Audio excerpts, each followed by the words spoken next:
Good evening, and welcome to the Literary Legends, a reoccurring program celebrating the University of Iowa's rich literary legacy. It's wonderful to see everyone here at the Engler Theater in Iowa City, and have many of you joining us virtually from all over the country. I am thrilled and thankful to be here with you tonight. My name is Cesar Perez, and I am a member of the University Lecture Committee. It is a privilege to welcome you to tonight's conversation and evening with Lan Samantha Chang. The University of Iowa has nurtured the creative spark of experimentation, and today we continue to write new chapters of exploration, discovery, and engagement. We rank number 2 nationally for writing across disciplines, surpassing Harvard and Princeton, according to U.S. News & World Report. And tonight, with our special guest, we continue to proudly celebrate the initiative and creative spirit that has helped to define our community since 1847. We'd like to thank our partners whose contributions and hard work have made this event a reality. Specifically, we'd like to thank the UNESCO City of Literature and, of course, the University of Iowa Center of Advancement for leading the charge of this incredible series. Before the program began, you received cards to jot down questions you may have for Samantha. These have been collected, and we'll get through as many as we can during the Q&A session. For those of you online, you can join the conversation as well by sharing comments about your favorite Samantha Chang work or posing questions you would like to ask our guest. It's easy. Through Twitter, submit your comment or question and use the hashtag #UILiteraryLegends, and we look forward to hearing from you all. Also, please check out our other lecture committee events for the semester. Tomorrow, Thursday, October 13th, we'll be having Chris and Ann Rouge at the Iowa Theater in the Iowa Memorial Union. Also tomorrow, we will also be hosting Dr. Joseph J. Murray at the main lounge in the Iowa Memorial Union. Keep in touch with us on social media to see our other events and any other updates. With that being said, I would like to introduce our moderator of the night, Charity Nebbe. Charity grew up near Cedar Falls and received a BA degree in political science and biology at Iowa State University. While she was in Iowa State, she began her career in public radio. Early in Charity's career, she created a nationally syndicated public radio show called Chin Wang Theater, and even was a host and producer at Michigan Radio in Ann Arbor. Charity also published a children's book in 2008 called Our Walk in the Woods. In 2010, Charity returned back to Iowa, where she currently hosts a daily talk show called Talk of Iowa and hosts a weekly cooking show called Iowa Ingredients. Help me to please welcome to the stage, Charity Nebbe.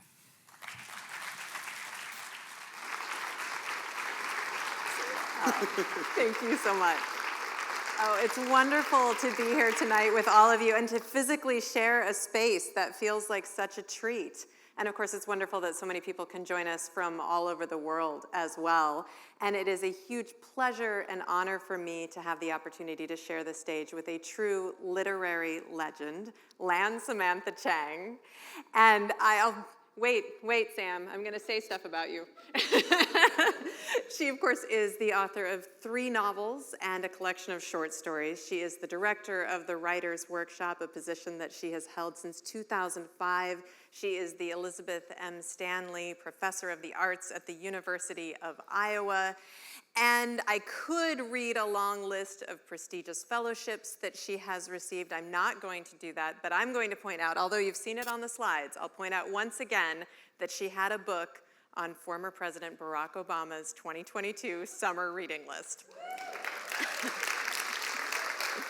She also had that very same book used as a clue on Jeopardy last week. Is there a higher honor than that? I'm not sure. And of course, that book is The Family Chao, a novel that takes us right into the center of a messy, complicated Chinese-American family living in a small city in Wisconsin. They have a beloved family restaurant, and when we meet this family, they are in crisis.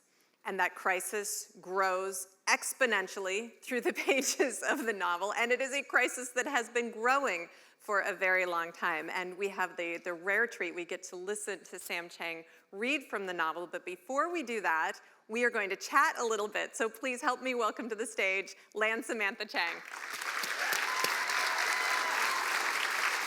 Hi. Thank you.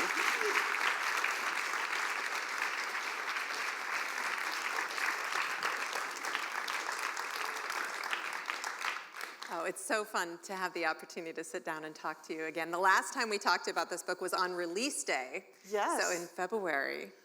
Yeah, it seems like forever. It does. Yeah.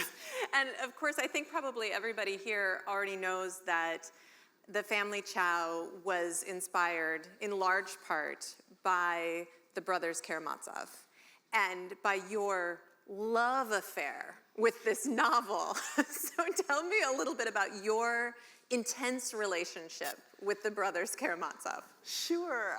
I think it's one of these things where I discovered the book when I was already late in life. I was almost 40 when I really read it. And, I sort of fell hard for it. And I don't know, I went through this period of where you read a book over and over.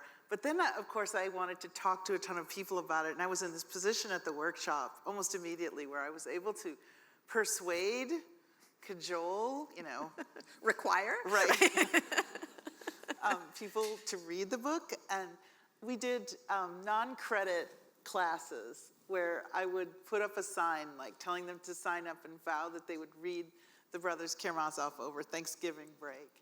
And then we would get together and talk about it, which was really fabulous. We usually had 2 meetings of a few hours each. The book is now 800 pages long, so we needed the time. And that sort of filled my urge for a while. It satisfied my desire to talk about the book. And then I pretty much got involved in a bunch of other things and didn't think about it for a while. Let it just sit inside me for a while. So where did the inspiration come to take the bones of that great novel and then transplant it into this family in Wisconsin? Actually, it came from one of my students. When you teach as much as I teach, you develop a relationship to teaching. And I have been super lucky to be here at the university, and my students are, not only are they, the most brilliant, talented, emerging writers in the world, okay, but they also are at a stage where a lot of them are trying new things. Some of them are inspired by each other. Some of them are inspired by what they read. They kind of swap ideas late in the evenings, at the various drinking establishments of Iowa City, and over dinner and coffee in the many coffee houses of Iowa City. And so they change as writers when they're here.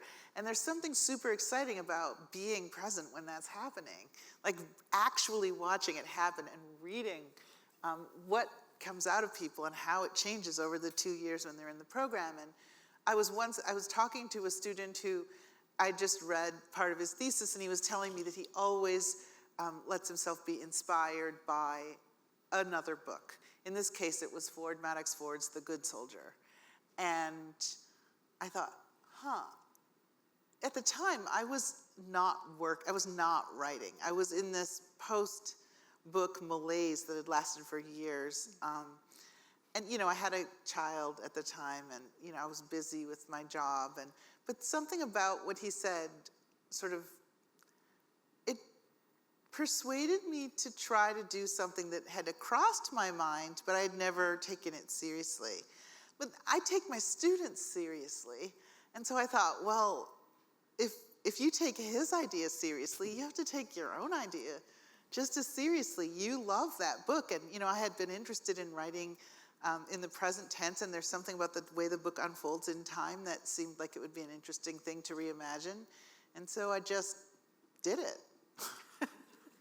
Well, and you mentioned writing in the present tense, and when we spoke on release day, you talked about how in writing this book, you broke a lot of rules that you had been following for a long time, rules that you had been teaching for a long time. Tell me more about that. Yeah, I got into trouble shortly after we talked.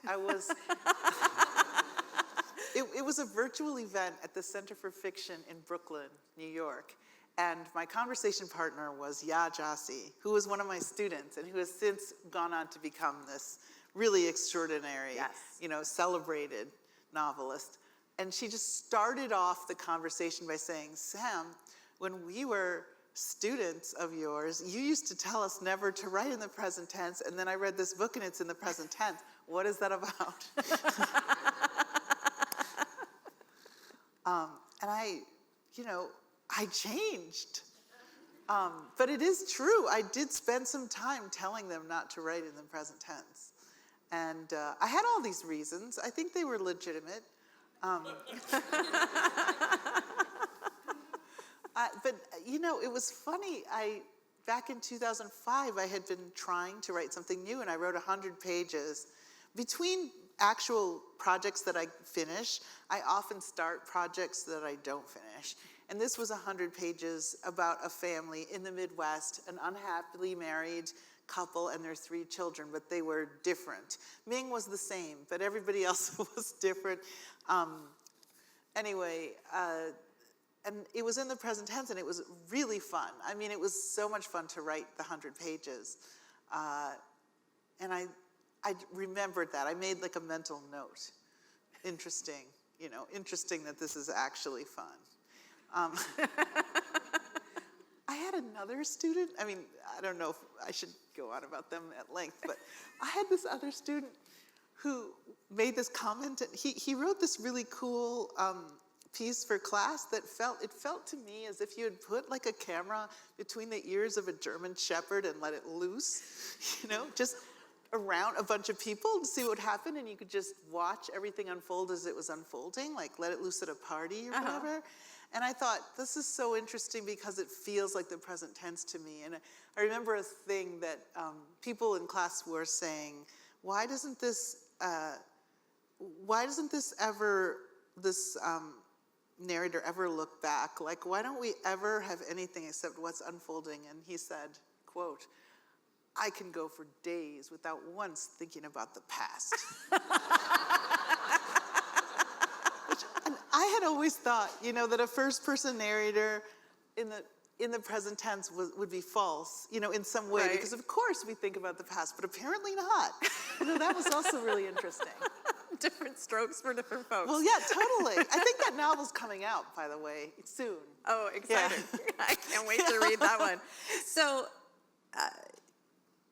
you do share some autobiographical details with the Family Chao. You grew up in Appleton, Wisconsin, so a small city in Wisconsin. Yes. In a Chinese-American family. You are a first-generation Chinese-American, but this is not autobiographical, right? Actually, it's really not. My dad was an engineer. Leo Chao and nobody is a murdered restaurateur. him. So, right. My dad died peacefully at the age of 97 and a half. Leo Chao, well, does not. It's unclear how Leo Chao actually dies, but he's definitely, still in the prime of life, or the way he thinks of it. Right. Yeah. Right. He also thinks he's not going to die. That's the other thing about Leo Chao. So, when you and I talked, the book had just come out, so people hadn't read it yet. Did you hear from high school friends saying, Sam, what's true, what's not true? No. No? Interesting. Yeah, that's interesting. Maybe they aren't readers, I don't know. No, I mean, some of them got in touch with me, but nobody said, is this true or not? Everyone knew my family. Yeah. And also, I have sisters, not brothers, and so that was a cover. Yeah. I thought about writing about sisters who wanted to kill their father. And I just didn't think there'd be enough of an imaginative stretch involved in that project. So, in writing this book, in breaking some of the rules that you had set for yourself. And others. Right, and others.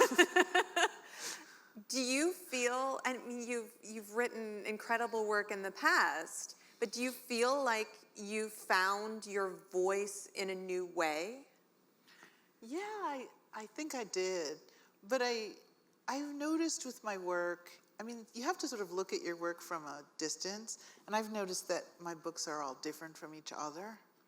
And I have no idea if, I mean, okay, so there's this idea of, quote, finding your voice. And then there's the idea that once you've, I mean, theoretically, once you've found it, like you have it, and then you just use it. Right. But I'm not sure that this is always going to be my voice. I suspect that the next thing I write will have a different voice. I needed it in order to write this, and I discovered it with pleasure, and it worked only with this. And I can't at this moment imagine like what else would, you know, what it would work with, or whether I'd want to use it again, or what. It just takes me forever in between projects. I'm really slow. One of the other things that you talked about when we spoke earlier is about how you felt like you were able to break through some stereotypes about Asian Americans, this sort of idea of suffering in silence politely. The Chao family is not particularly polite. They do not suffer quietly. No, they lead lives of noisy desperation. Right. I wanted to write a book in which the characters raised their voices, because I grew up in a very verbal family, and there was a lot of yelling in my family, I will say. And we had rules. We had this set of rules, and one of them was you're not allowed to hit each other, which seemed reasonable. I mean, there were 4 of us, and we were crammed into a small ranch home. And then the other rule that they invented at some point in my childhood was that we weren't allowed to say the words "shut up." If we said the words "shut up," we had to leave and stand outside, which in Wisconsin is quite a punishment.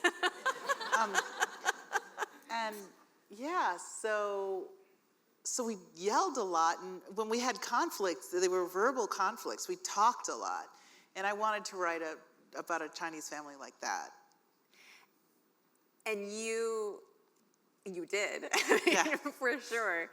Now that the book has been out for 9 months, and so many people have read it, have you heard from people who share that first generation part of your identity, who are like, this sounds like my family? Yes, people have said that, and people have also said this is not right. Oh, These really? people swear, yeah. Like, you should not write bad things about Chinese immigrants. You should only describe good people. That sounds fascinating. When you write that book, I'm sure that'll be a page turner. I mean, the way to do that would be to make the characters victimized. And like, I think these characters are in some ways victimized, but they also sort of victimize others. Well, they feel really real. Yeah. I mean, or they're almost surreal, honestly. There's something, different about these characters, but they really just jumped off the page for me, and I don't really, question how they are or think about it that much. Well, you mentioned Ming, which is the character that stuck with me the most. I remember that. Yes. I'll share again that reading what was going on in Ming's mind made me feel like when I get on Twitter, where there are all of these people who think that they are more brilliant than everyone else in the world, and everyone else is wrong, and so irreparably wrong that they could not possibly fix things, and that angst filled me when I was reading about Ming. Yeah, when I first drafted the 100 pages, which I then threw out, like there's only maybe 2 to 5, somewhere between 2 and 5 pages worth of material that made it into this book. Ming, there were 3 kids, and there was a character named Ming, and he was basically the same, with the one exception that what he was ranting about was unrelated to what Ming rants about in here, Right. but it was the same guy. I just want to do something that allows that man to take a good long nap. Yeah, no, he definitely. Well, I think now would be the perfect time for you to Sure. read for us. So I'll give you the stage, and I'll Okay. come back when you're done. Thanks.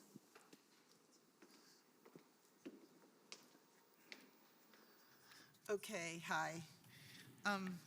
So I think what I'm going to do is first read the very beginning couple pages of the book to set it up. And then I'm going to read a section about two of the brothers, but not about Ming. Okay. This is the opening. For 35 years, everyone supported Liu Chao's restaurant, introducing choosy newcomers by showing off some real Chinese food in Haven, Wisconsin, bringing children, parents, grandparents, not wanting to dine out with the Americans, not wanting to think about which fork to use. You could say the manifold tensions of life in the new country, the focus on the future, tracking incremental gains and losses, were relieved by the fine Chao, sitting down under the dusty red lanterns, gazing at Leo's latest calendar with the limp-haired Taiwanese sylphs that Winnie hated so much. Waiting for supper, everyone felt calm. In dark times, when you're feeling homesick or defeated, there is really nothing like a good steaming soup and dumplings made from scratch. Winnie and Big Liu Chao were serving scallion pancakes decades before you could find them outside of a home kitchen. Leo, 35 years ago, winning his first poker game against the owners of a local poultry farm, exchanged his chips for birds that Winnie transformed into the shining chestnut-colored duck dishes of far-off cities.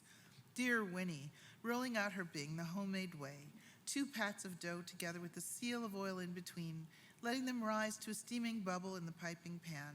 Leo, bargaining for hard-to-get ingredients. Winnie subbing wax beans for yard-long beans, plus home-growing the garlic greens, chives, and hot peppers you never used to find in Haven, their garden giving off a glorious smell. You could say the community ate its way through the Chao family's distress, not caring whether Winnie was happy, whether Big Chao was an honest man. Everyone took in the food on one side of their mouths, and from the other side, they extolled the parents for their sons' accomplishments, heaping praise upon the 3 boys who grew up all bright and ambitious, who earned scholarships to good colleges, commending them for leaving the Midwest. Yet everyone was grateful when the oldest, Dago Chao, returned to Haven. Dago coming home to his mother, moving into the apartment over the restaurant, working there 6 days a week. Dago, the most passionate cook in the family.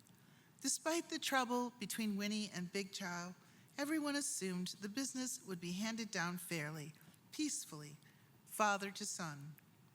Now, a year after the shame, the intemperate and scandalous events that began on a winter evening in Union Station, the community defends its 35-year indifference to the Chao family's troubles by saying, "No one could have believed that such good food was cooked by a bad person." Okay, I'm gonna skip. I've read a ton of this book, and I decided that it's not fair to just reread stuff I've already read. And I think that I've only read this a couple of times in my life, which at this point is unusual because I've given a lot of readings from this book. I'm gonna read the chapter that takes place during the big Christmas party. So one of my goals in writing the book was to try to write a book in 2 parts. I was just interested in it. It's something Dostoevsky did in others of his books.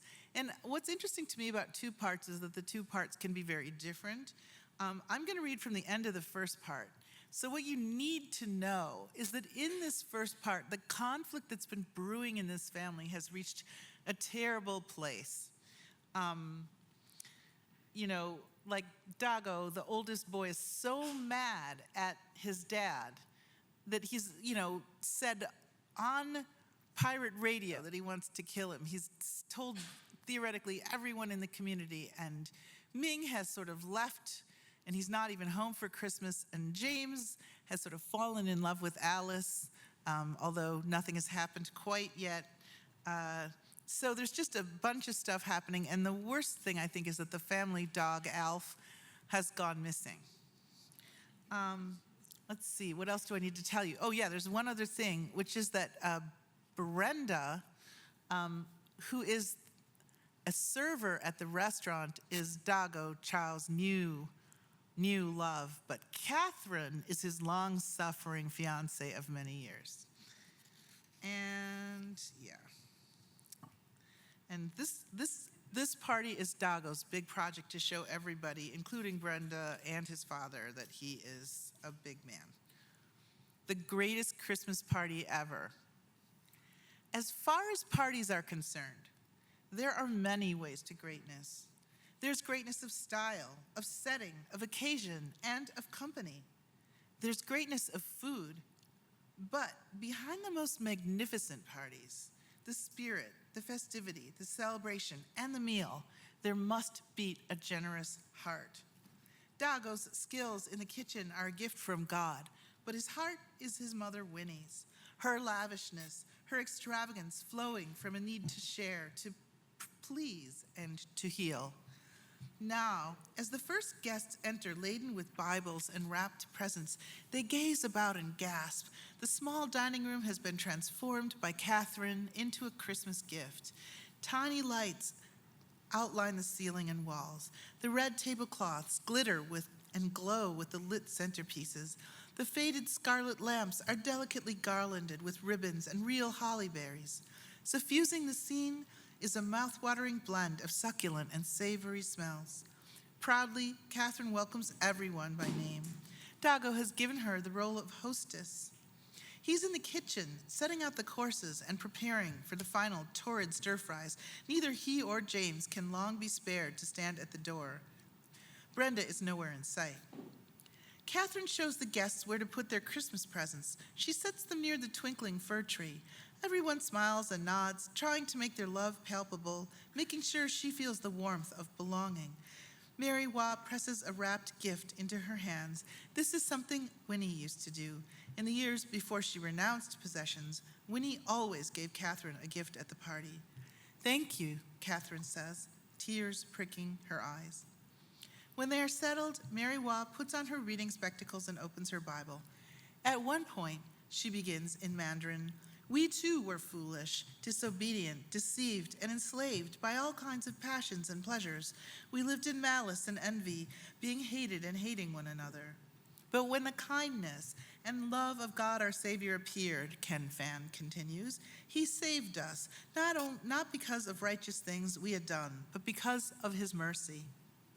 "He saved us," reads Lynn's mother, "through the washing of rebirth and renewal by the Holy Spirit, whom he poured out on us generously through Jesus Christ our Savior, so that, having been justified by his grace, we might become heirs, having the hope of eternal life." Catherine wipes her eyes. Returning to the door, she greets the Chens and their son, Corey, the doctor who helped care for Winnie the night before. He has brought along a +1, a young man from Taipei.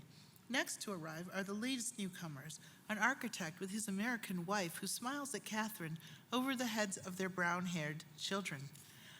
Fong and Alice arrive dressed up as Christmas elves, Alice in a loose-fitting green velvet thrift store tunic, and Fong in red and green striped hat.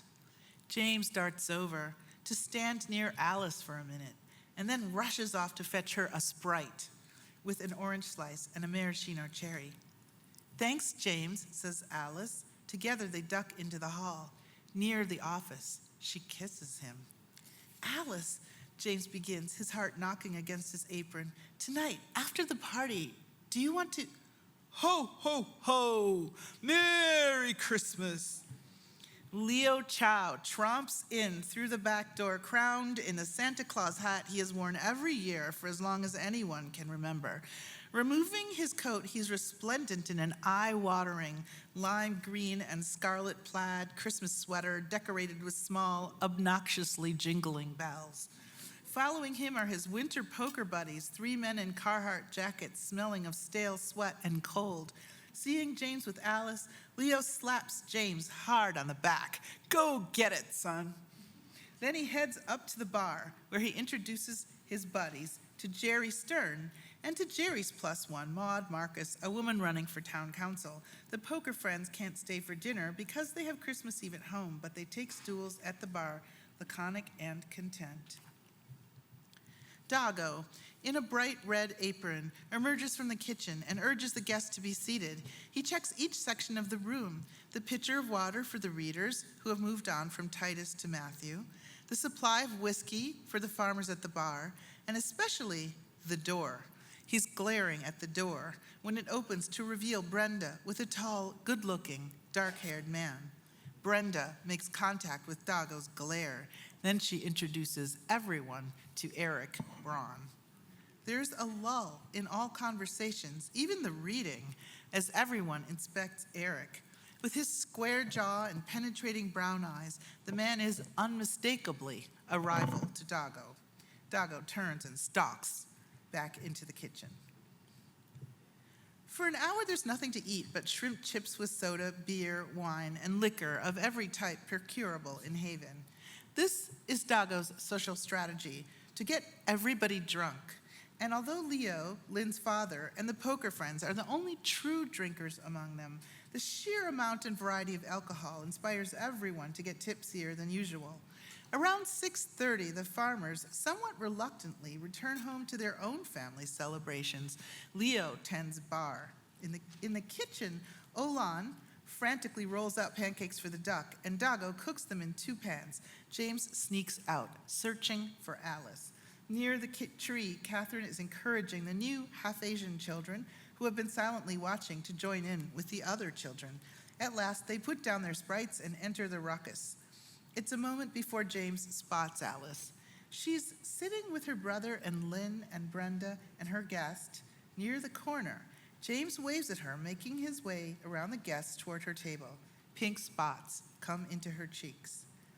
As James reaches the table, Alice is asking Lynn how her journalism class is going. Horrible, Lynn shakes her head. She explains she's not lively or assertive enough to reach out to other human beings. I wake up filled with dread, she says, whenever I'm supposed to conduct an interview, make a deadline, or turn in an article. My parents were right. I'll never make it as a journalist. Fang points at her with a shrimp chip. It's impossible to write about the truth from within an institution. You say you can't do journalism, but in reality, you can't figure out how to get an A. But I have to get an A, Lynn says. Getting an A is the first and only step. I'm a terrible grade grubber. Ice, Leo yells, signaling to James from the bar. More ice! James leaves Fang, Lynn, and Alice. He makes his way down to the basement, the party tumult dimming, until he reaches the freezer room, and there's only a faint echo of cheering from above. Entering the freezer, he reaches for the string to the single bulb, and the room jumps brightly into place around him. It's an ancient unit, and one James himself rarely enters. He hasn't been inside for almost a year. There are brick walls and a crumbling brick layer along one side that's only partially repaired and repainted. There are old metal racks where his father stores the meat, wrapped in variously shaped packages, and miscellaneous frozen foods he doesn't recognize. There's the extra ice bin in the corner and a veritable army of vodka bottles. James shivers, reminded of Dago's broadcast. He leaves the door open, and as he has been taught, he checks for the exit key before going further into the room. There it is on the shelf. It's a large brass key with a square head. He hurries to the bin and seizes 2 bags of ice, hauls them upstairs to the bar where Leo welcomes them with a nod. In the kitchen, Dago checks the clock. It's 6:50 p.m., time for the first course: shrimp with heads on, spinach and pressed tofu, sea cucumber, cold jellyfish. Over at Brenda's table, Dago avoids looking at Eric, but he can't help seeing Brenda. She waves to him, points to the kitchen, but he shakes his head. She is not allowed to help. He has given James a muttered rundown of the facts. Eric Braun was captain of the football team in high school when he and Brenda were involved.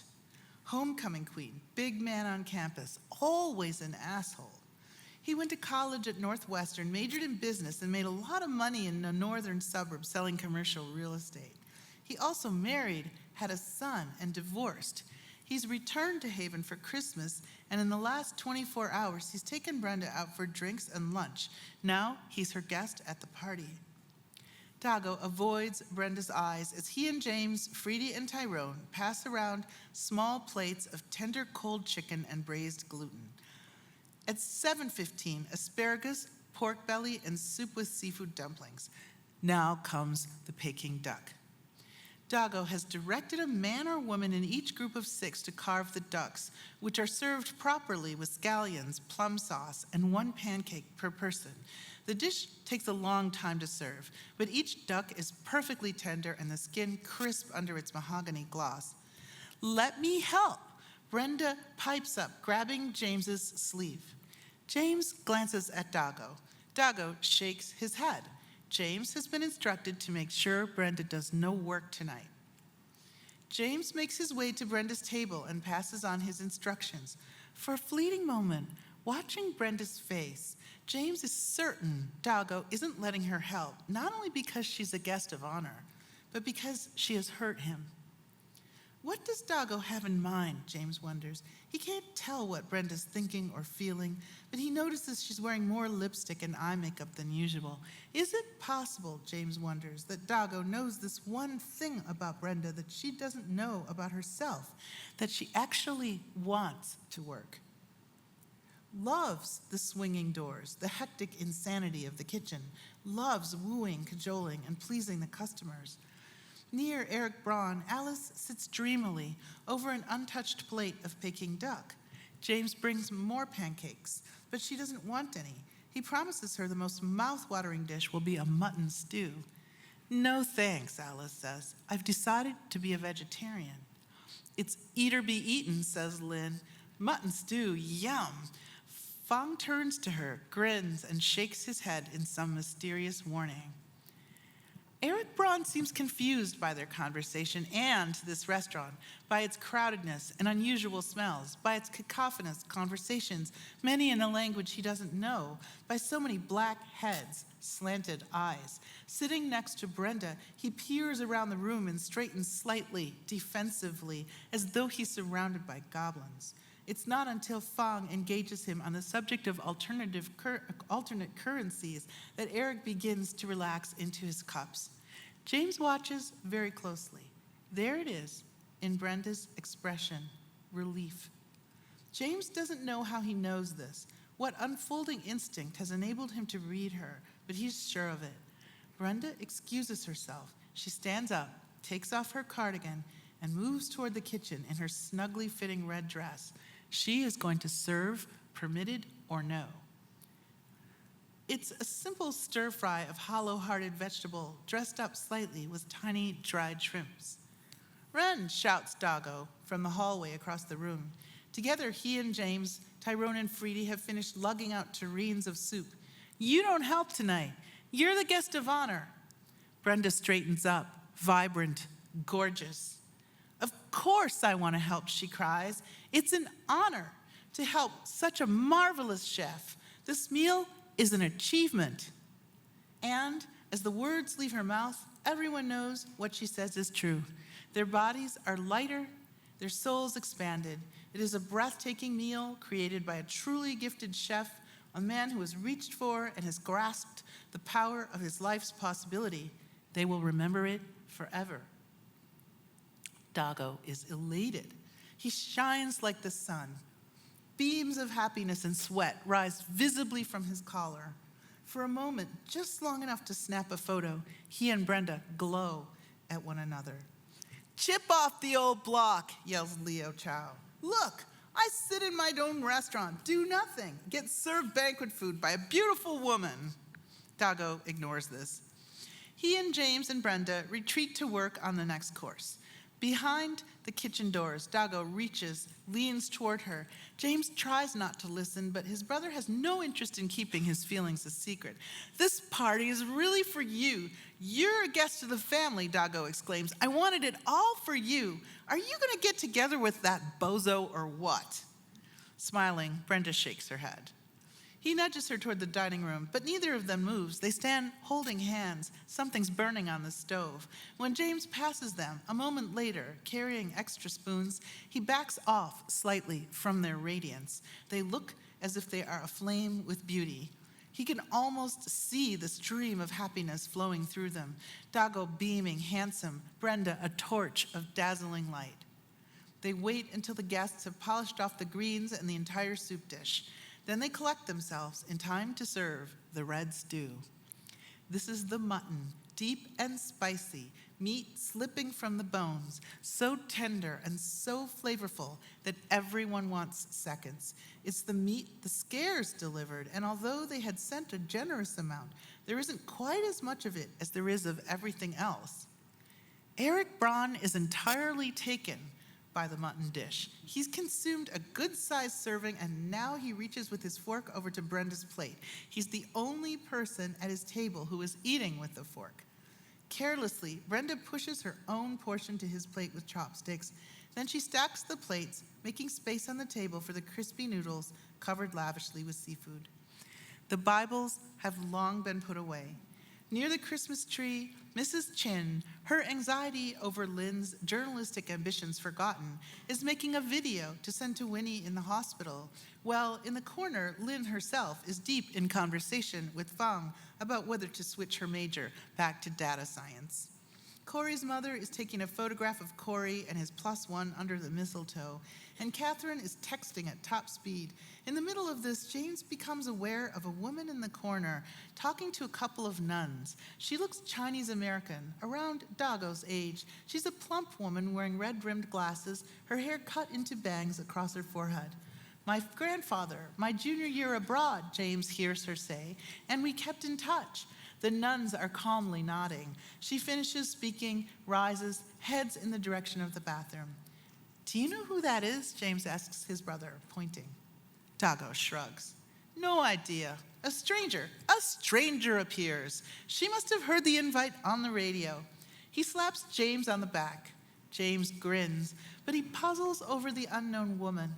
He has the sense he's met her somewhere before. While collecting another round of empty plates, he sees her looking over at him, and he hurries into the kitchen. When he comes out, she's talking to Mary Wah. "I'm a vegetarian," Alice says again when Fang points out she's eaten no meat. "May I get anything else for you?" James asks.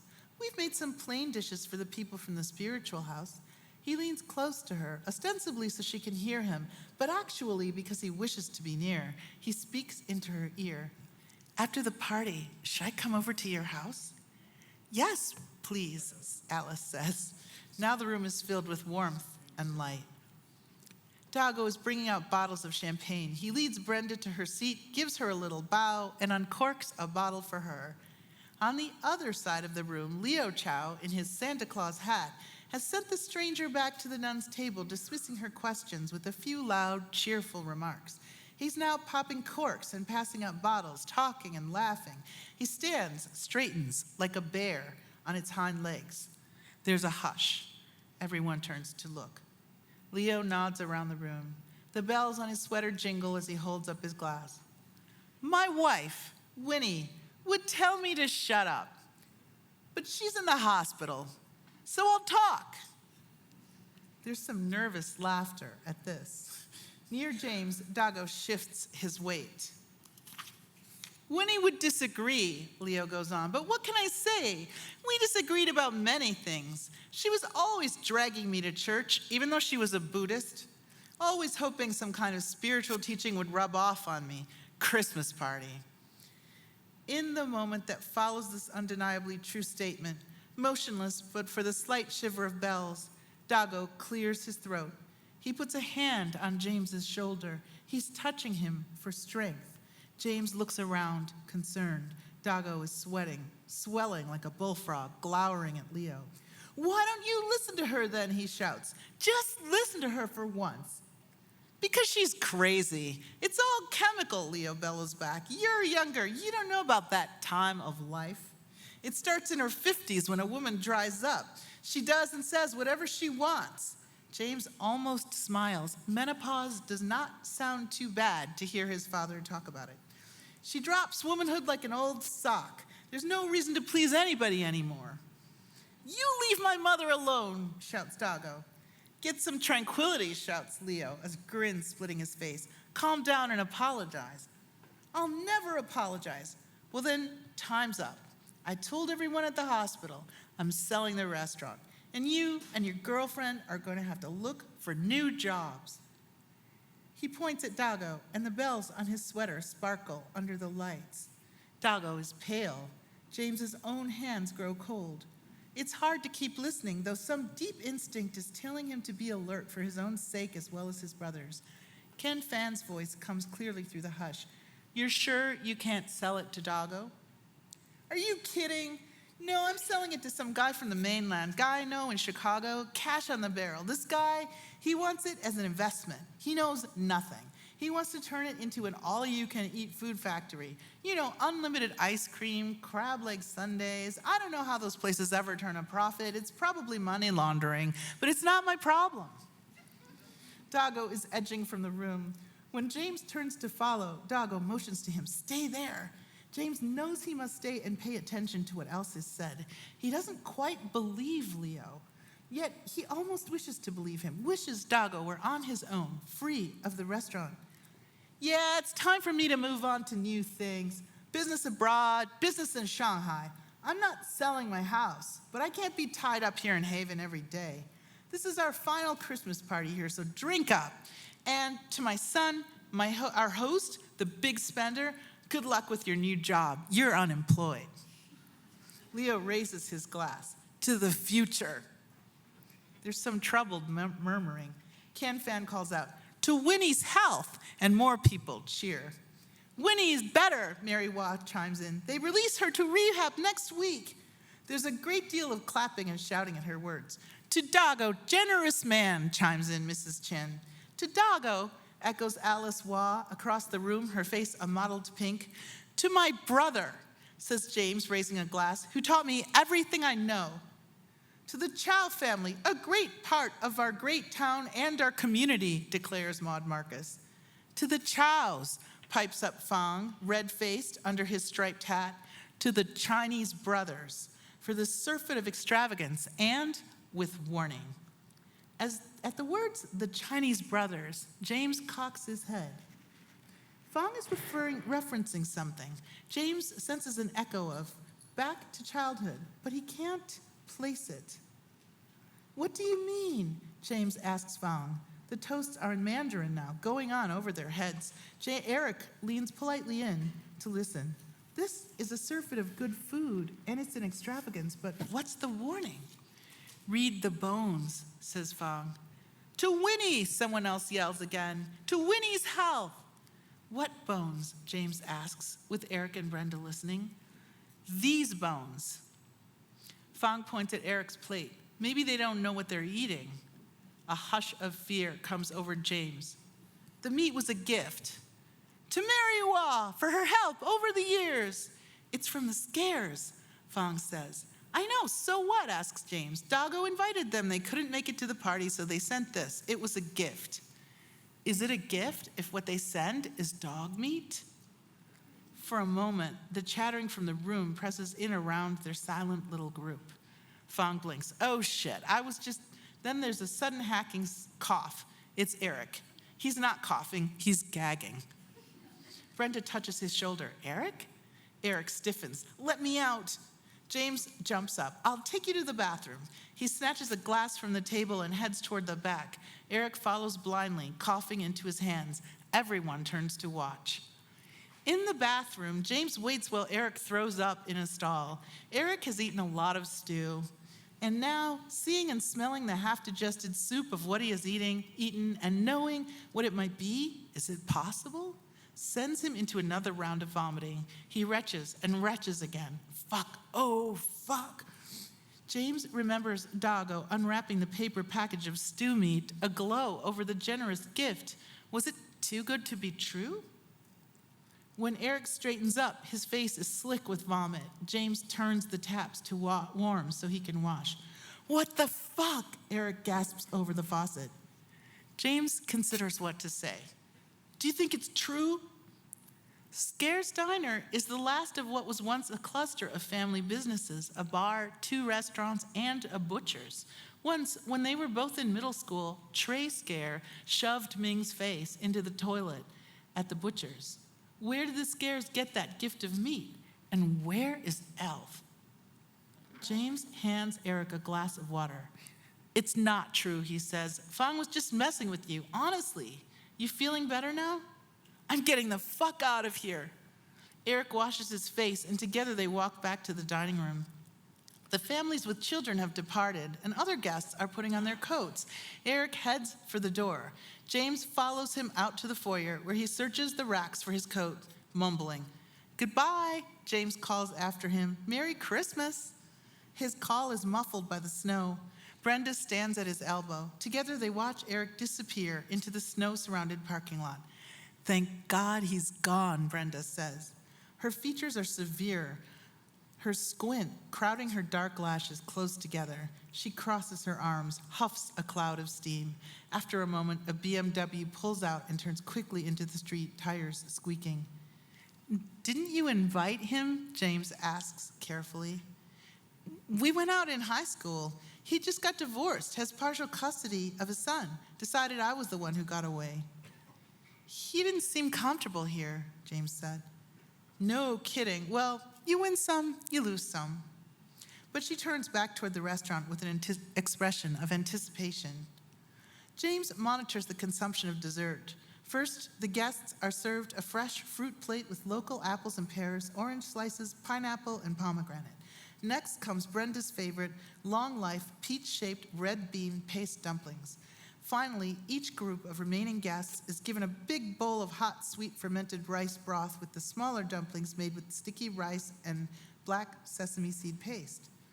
Freedy and his brother enjoy second bowls of the rice broth. They're sitting with Fang and Alice, holding their bowls Chinese style, with steam rising on their faces.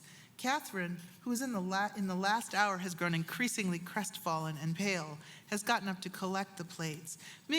James wishes Ming were here. He tries to talk to her, but she says, I'm okay, waving him off. She has the determined expression of someone planning to stay until the bitter end. Leo is now at the bar again, red-faced. More ice, he roars at James. James goes back down the basement steps and hurries into the freezer room, checks again to make sure the key is still on the shelf, and grabs another bag of ice. When he comes upstairs, almost all the guests have stumbled into the foyer.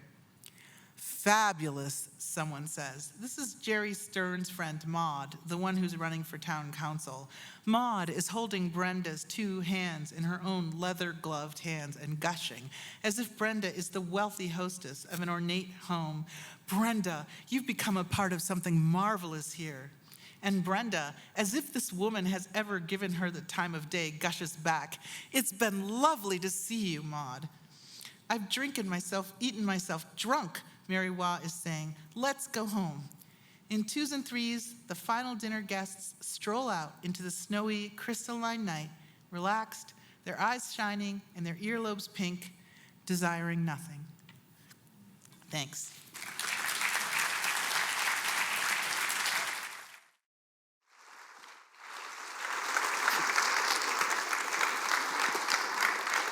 Oh, that was so much fun.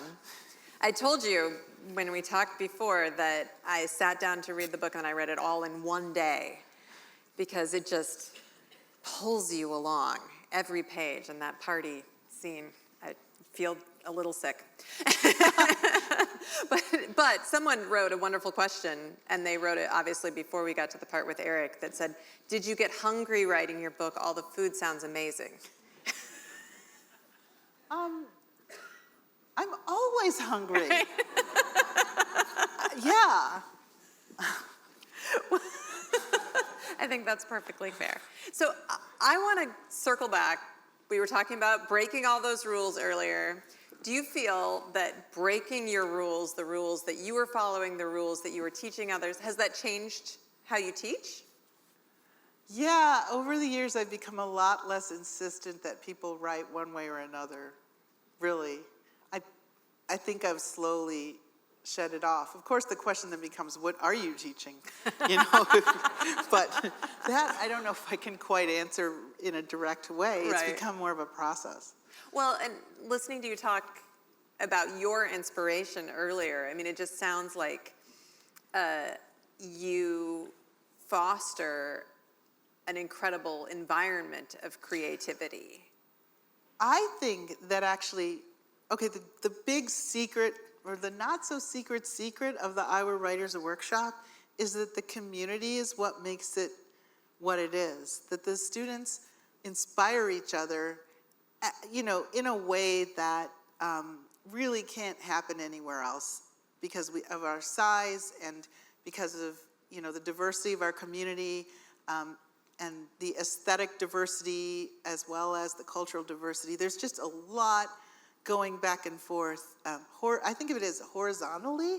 The students are just really inspiring each other. I mean, obviously our faculty are amazing. Yeah. And that is the reason the students come. But once they get here, one of the big things they do is get each other excited. And they can only do that if they feel like it's okay, like they like each other, we like them. I don't know, it's hard to explain. And it's not perfect, but I do think that creating a community is a huge part of it. You have been the director of the workshop for 17 years now, and you are the first woman to lead the workshop. You are the first, I guess it would be easiest to say you are the first person who is not a white man to lead the workshop. And I've interviewed a lot of workshop grads over the years, just incredible writers. And I've interviewed a number of workshop grads who were among the first writers of color at the workshop. So I've talked to Rita Dove and Joy Harjo and Sandra Cisneros. And something all three of those women talked about, they had good things to say, but they also talked about the isolation that they felt, being the only, being alone, being misunderstood or judged because they were writing about something that wasn't something that the other people at the workshop understood. And in the last, probably more than 17 years, but definitely in the last 17 years, I mean, the workshop has diversified in so many ways, and so many just incredible writers have come out of the workshop that represent, so many different backgrounds.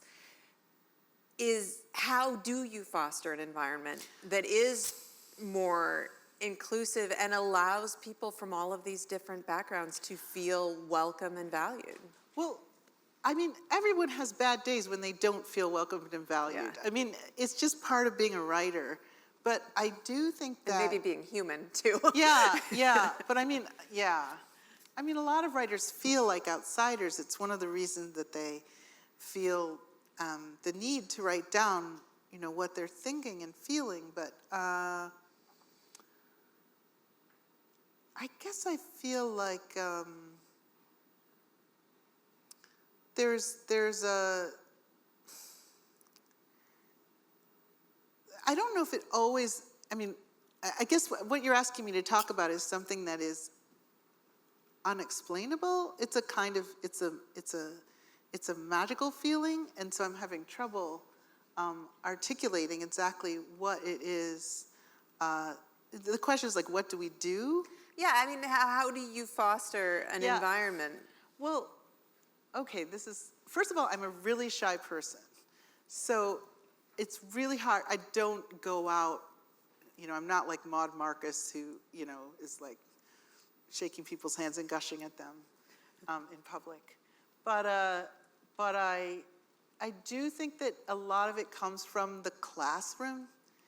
I think that if people feel like the classroom environment is okay, then it relaxes everybody a little bit, and they don't feel as stressed. And I think also the issue of competition, it can be a problem to try to create. We've tried to create, Sasha Kamelnik and I, she's the assistant director, and she's amazing.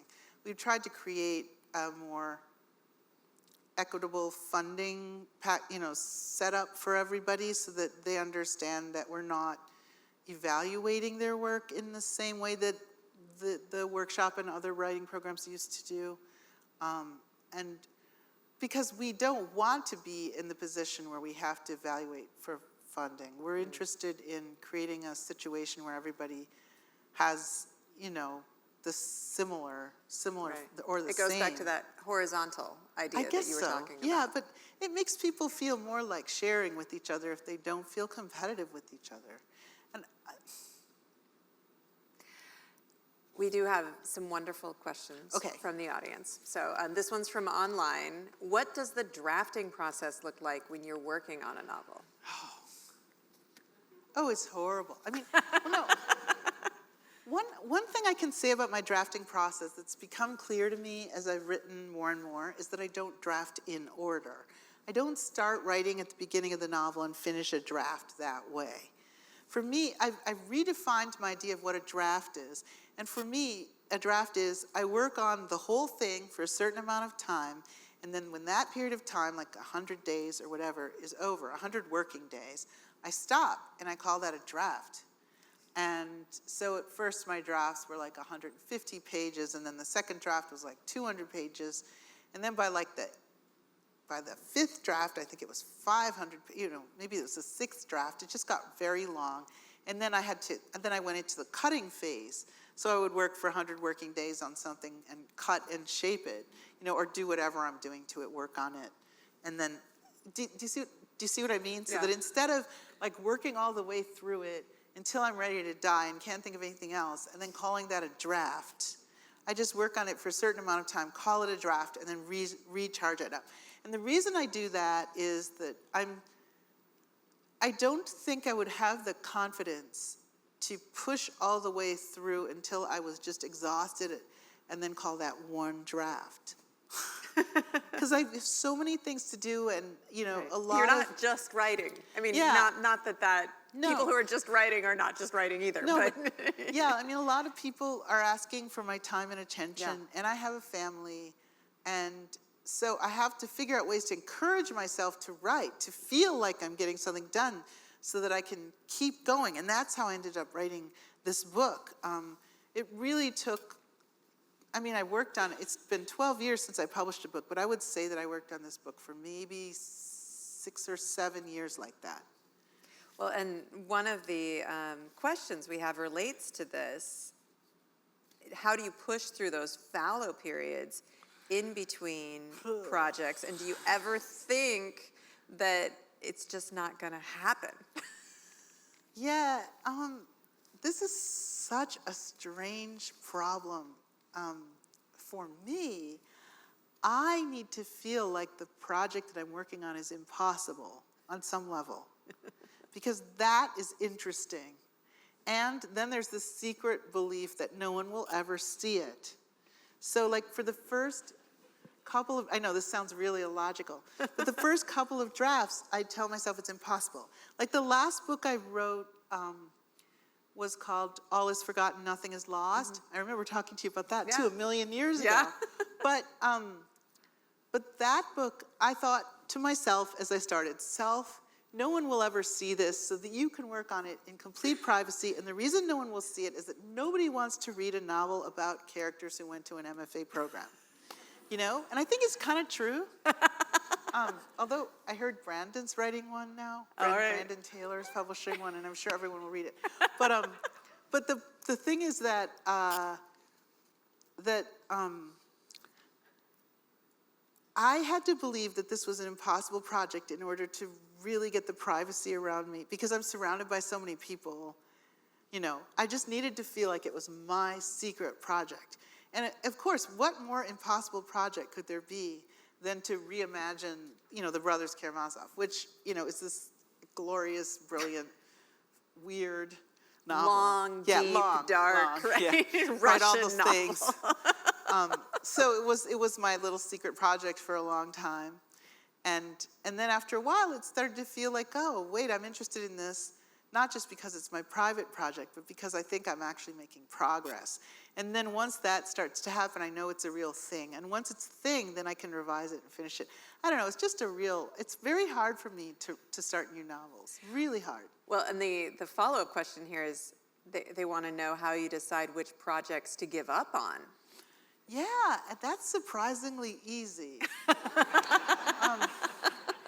Like in 2021, I thought, hey, I'm going to use this time. I'm going to write a 200-page novel.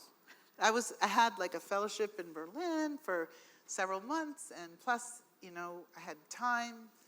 And so I wrote 200 pages, and I remember finishing it and thinking, wow, this really lost steam at some point. But I'll get back to it.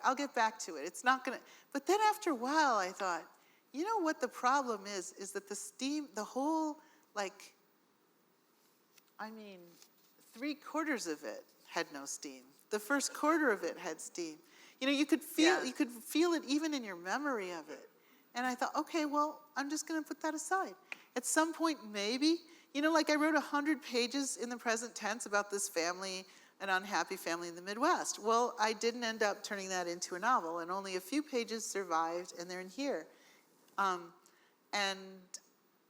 I just needed time to figure out which parts would survive and what they would be put into, and it was, so yeah, it feels like there's nothing in it. I can't explain it.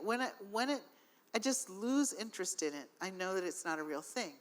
And I have a couple of small pieces of real things that I can't figure out how to end.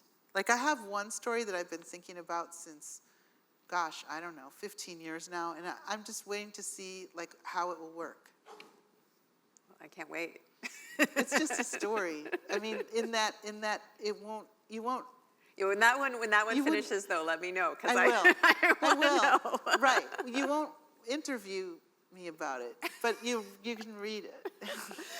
So, in this book, this person wants to know if there was a character that surprised you, even as the person who was pulling all those puppet strings. Yeah, I never felt like I was holding puppet strings. I always felt like the characters were just sort of, really marching onto the page and doing whatever. I would say that the one character that I worked the hardest on was Catherine, Dago's long-suffering fiance. And the reason I had trouble with her is that, so there's a Katerina in the Brothers Karamazov, and she too is kind of this long-suffering fiance. But I could never, my Catherine, I just had trouble figuring out why she would want to be with him for as long as she was. It really took me a while. And then when I figured it out, it all made sense. But it took a while.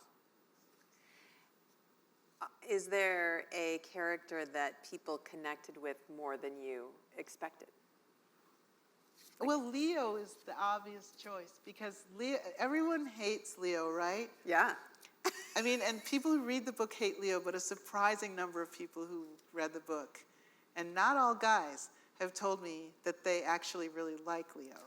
And actually, I like Leo. So, I'm not saying I think he's a good guy, but... I would like to go to one of his parties. Right. But I'm glad he's not my dad. Right.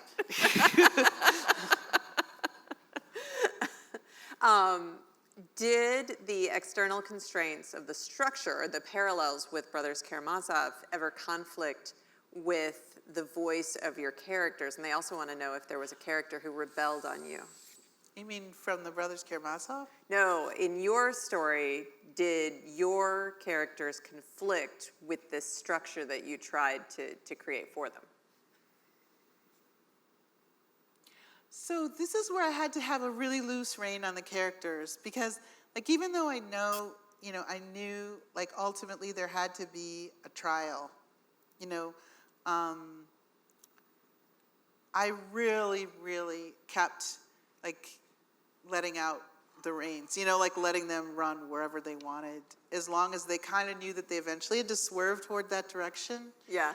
I don't think that did happen, oddly enough. No. But it's not totally like the brother, it's very different from that book. And so they just had a lot of space to do what they wanted to do. It did eventually have to go into the second half. And I would say that one of the things that I was unable to do, I don't know if this is answering the question, but I was unable to create the same subplot that was in the Brothers Karamazov. And I tried to do that and was unable to do it.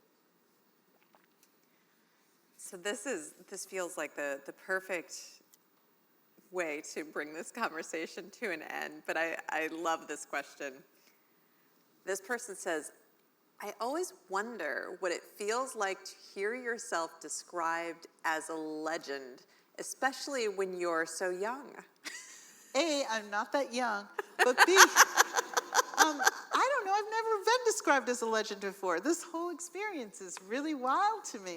I mean, I live in this town and I've been here for a long time, and I was here before that as a visitor and as a grad student, and like never before have I been described as a legend. So, I mean, but never before have a lot of these things happened to me.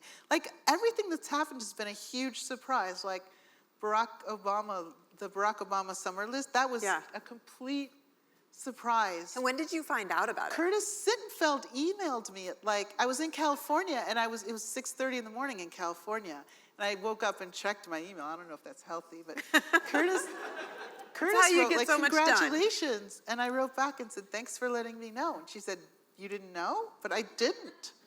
And then the thing on Jeopardy, like my sister's daughter's friend's mother saw it and somehow knew who I was, and like took out her phone and snapped a picture of the question and the guy on Jeopardy and texted it to my sister's daughter, who texted it, well, my niece, who texted it to my sister, who texted it to me. Wow. I know, it was totally wild. Well, and I found out because of Wikipedia. So I didn't actually see the Jeopardy. You gotta check It's Wikipedia totally every once in a while. It's so wild. Yeah. Yeah, it's Do really you know, wild. did they answer the question right? Did They somebody did. get it? It was a daily double. It was for $1,000. Nice. He bet on. And he answered it. And that was the exciting part. Actually, I sent the photo. One of my friends in Los Angeles has a friend who actually works in TV, and she has some machine. I don't know exactly what it is, where you can replay like everything that's ever been on TV yesterday or the week before or whatever. And she took really good photos of it and sent them to my friend, who sent them to me. And where is this going? The thing that was wild was just seeing it like that and thinking, wow, I've become part of like the pop culture. Nerd culture. Nerd culture, yeah. Which is like really exciting. I mean, so yeah, that was exciting. It's been really wild. That's so great. Yeah. Well, I am curious. I mean, there are all of these things that can happen when you publish a book. You know, there are sort of the staid literary awards that you can receive. There's Oprah can love your book, you know, and that can change your whole life. How much of a bump does Barack Obama give you? I mean, I think it gave me a bump for myself. Yeah. Like every time I feel low about any of the things, you know, I imagine him sitting in a chair with my book. Like, and the chair is a huge part of it, because I usually see him when he's standing up, but like the fact that he would actually sit down, you know, it's a big deal. Do you think Michelle read it? I have no idea. I imagine Michelle lives some, you know, really fancy life. I don't know. I can't even imagine Michelle's life. So this questioner also wants to know, since you grew up in Wisconsin and you've been many places and done many things, how does it feel to be described as an Iowa literary legend? Oh, good. I mean, know, Iowa's the place of literary legends. It is. And, and you know that, and this is one of the beautiful things in my job, you know, I get to talk to anybody who I can come up with any kind of tenuous connection to Iowa for. And you have given me so many amazing people that I get to talk to, because we claim them. If they spend 2 years in Iowa City, we claim them forever. Well, I didn't do it, they do it. But they do live here, and they live here because of our program, and so that's really exciting. It's really great to be a part of that. Absolutely. It really is. As we wind up, I am curious, the last time we talked, you talked about reading that a writing generation is 15 years. Yeah. So you've been at the workshop 17 years. Yeah. So you have raised a whole generation of writers in some way. But thinking about what's going on right now? I mean, as a reader, I can see that there are these trends that, populate Yeah. literary fiction. What do you think this generation is defined by? Oh my God, that question is so impossible for Yeah. me. Because It's an impossible question for anybody. No, the generation is so, there's so many people, so many writers. I think that they're more interested in the fate of the world than like my generation was. I do. And I think that's good. Yeah. Yeah. I remember years ago in like 2001 or 1999, it was probably 99, Kurt Vonnegut came to visit for the last time and to talk to students at the program. Maybe it was, actually, you know what? It was before that. It was, anyway, it was in the mid-90s, and I happened to be in town, and I happened to go to this event, and someone asked him, what should we write about? What do you suggest our generation write about? And he said, that is for you to decide. I cannot tell you that. And I feel that the students now, the writers I know who are emerging now, take that charge seriously. They know that literature is important, or maybe they don't care. They just know that it's really important to think about the fate of the world. Well, I hope you enjoy your legendary status.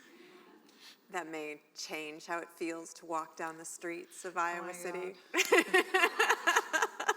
But I have thoroughly enjoyed this. Thank you so much. It was a huge pleasure to talk to you again. And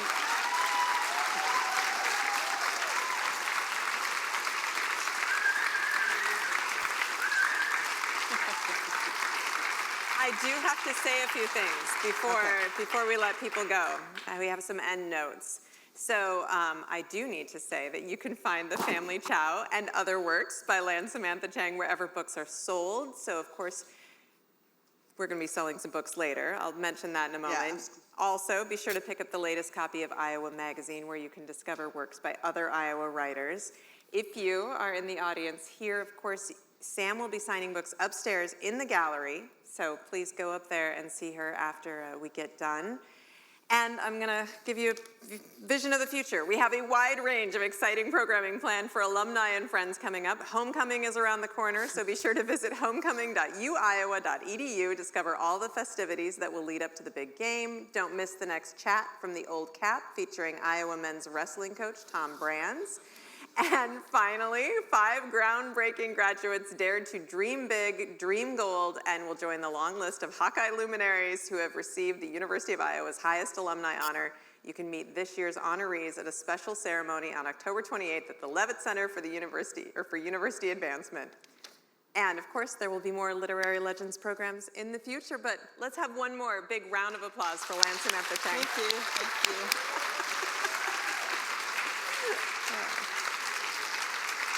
Thank you so much. That was really fun.